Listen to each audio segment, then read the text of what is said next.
Once every 450,000 years or so, the Earth undergoes a radical transformation. The planet's magnetic field will literally flip. The North Pole becomes the South Pole, and vice versa. Despite the fact that we know this has happened many times in the Earth's history, we really don't know what would happen if the poles were to reverse today. Learn more about when the Earth's magnetic poles reverse on this episode of Everything Everywhere Daily.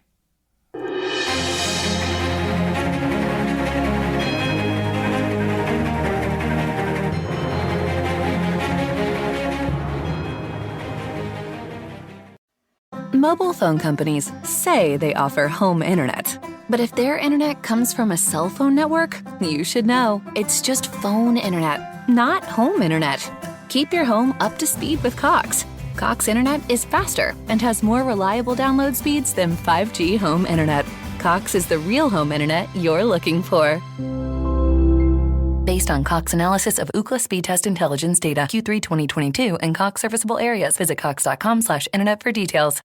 Mobile phone companies say they offer home internet. But if their internet comes from a cell phone network, you should know. It's just phone internet, not home internet.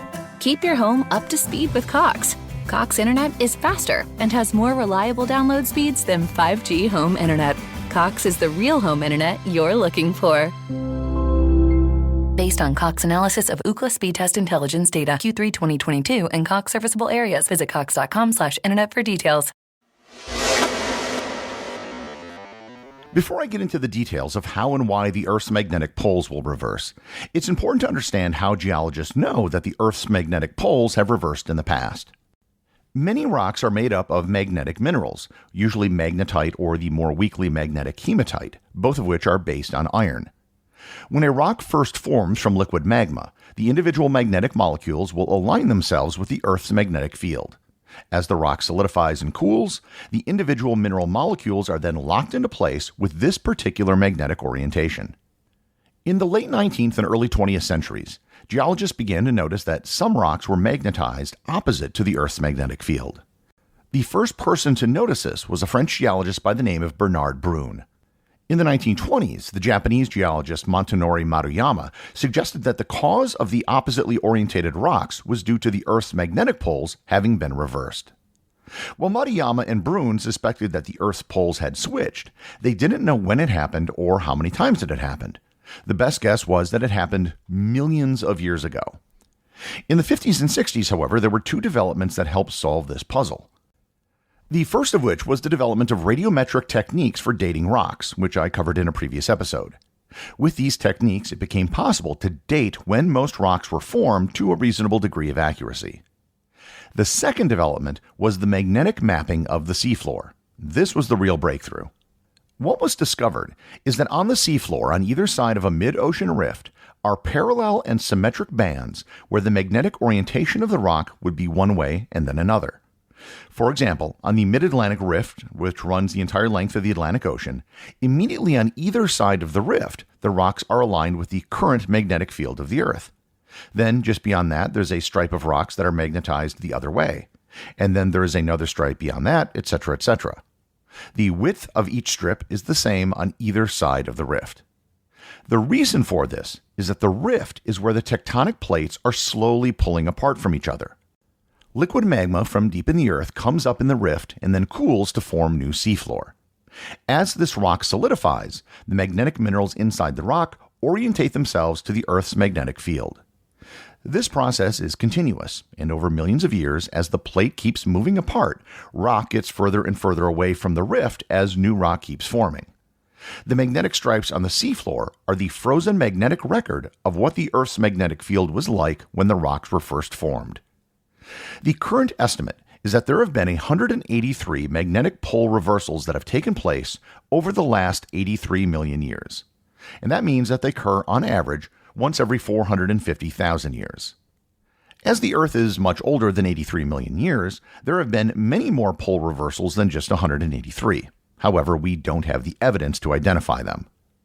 While the average amount of time between pole reversals is 450,000 years, that doesn't mean that there's some sort of geomagnetic clock inside the Earth that flips the poles on some sort of schedule. It's believed to be a fundamentally random event. There is evidence of some pole reversals taking over 10 million years, and some which occurred after only a few centuries. In addition to permanent long-term changes in the Earth's magnetic field, there are also short-term changes that have been identified known as geomagnetic excursions. Geomagnetic excursions only last for a few thousand years and are associated with a weakening of the Earth's magnetic field by up to 20% and a significant change in the location of the magnetic poles by up to 45 degrees. Due to the brief geologic timescales that geomagnetic excursions occur, they're difficult to track in the deep past. However, since the last major magnetic reversal, which occurred 780,000 years ago, there are believed to have been 12 geomagnetic excursions that have taken place, the most recent having occurred about 42,000 years ago. So, if we have evidence that the Earth's magnetic poles have reversed, why does this happen? It has to do with the outer core of the Earth, which is a liquid consisting mainly of iron and nickel, both of which are magnetic. The movement of the liquid due to convection creates a dynamo which creates electric currents and hence a magnetic field. Fluid dynamics are inherently complex. So complex that when Albert Einstein's son Hans told his father he wanted to go into hydraulic engineering, he supposedly told him not to because it was too difficult. There have been computer simulations of the Earth's core which have been run for tens of thousands of simulated years, and the simulations have produced field reversals. And likewise, experiments have been run with liquid metals, and they too have shown random reversals in magnetic polarity. Basically, a liquid dynamo producing a magnetic field is much more unstable than a simple bar magnet that we might be used to. Others have theorized that pole reversals are not spontaneous events at all, but rather they're caused by something which disrupts the liquid in the core. And this could be anything from deep subduction of tectonic plates to a large meteor impact on the surface. While the evidence for magnetic pole reversals is very strong, there are still some questions that remain. The biggest one is, how long does it take for the poles to switch? There are some estimates that claim a reversal takes as long as 1,000 to 10,000 years, and there are other estimates that claim a reversal can be completed in as little as a few decades. For all we know, both of these might be possible. The fact is, we really don't know because modern humans have never experienced a pole reversal before. The other really big question is what it would be like to live through a pole reversal and how it would affect life on Earth. The Earth's magnetic field is what protects the planet from the solar wind and most cosmic rays. As these high-energy particles approach the Earth, they're deflected by the magnetic field, protecting the planet from radiation. There are some who argue that because there have been so many pole reversals throughout history, the impact to the Earth's biosphere can't possibly be that great. The major extinction events in Earth's history don't align with magnetic pole reversals. However, you will see some people who make the exact opposite argument. In particular, the demise of the Neanderthals coincided with the last geomagnetic excursions about 42,000 years ago. However, there hasn't been 183 mass extinction events in the last 83 million years, so at best, such events could only align with a few pole reversals. Moreover, even if the last geomagnetic excursion had something to do with the extinction of the Neanderthals, it clearly didn't wipe out humans. We do know that the process of a pole reversal would certainly cause disruptions. For starters, many animals, in particular birds, rely on the magnetic field of the Earth to navigate when they migrate. We aren't sure how this would affect them or how quickly they could adapt. If the magnetic field was weakened substantially, it could potentially be devastating to the ozone layer. If the ozone layer were weakened, it would result in a significant increase in ultraviolet rays reaching the surface of the planet. A weakening of the Earth's magnetic field would also cause havoc with electronics in something like a wide-scale Carrington event, which I covered in a previous episode. Many satellites, which are also protected by the Earth's magnetic field, would also be rendered inoperable. Some geologists have also speculated that after a pole reversal takes place, it could result in increased volcanism across the planet. The really big question is when the next magnetic pole reversal will happen.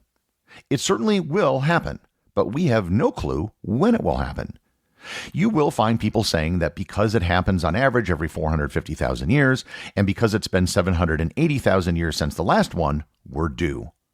However, that's basically the gambler's fallacy in action. We aren't due for a pole reversal any more than a roulette wheel is due to land on red after it landed on green 3 times in a row. That being said, there are things happening with the Earth's magnetic field right now.